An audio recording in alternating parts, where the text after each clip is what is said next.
Amaryllis levitab oma ilu ja lõhna, mis on sama värvi kui ta ise, on öelnud Peeter Mudist, maalija suure algustähega. Mudisti maalid on sama filosoofilised kui tema maalimise protsess ise.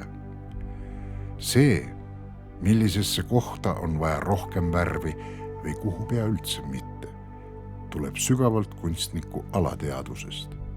Idee justkui riivab õrnalt oma kohalolekuga maali ja selle valmimine on sama loomulik kui inimlapse sünd siia ilma, osa elu loomulikust käigust.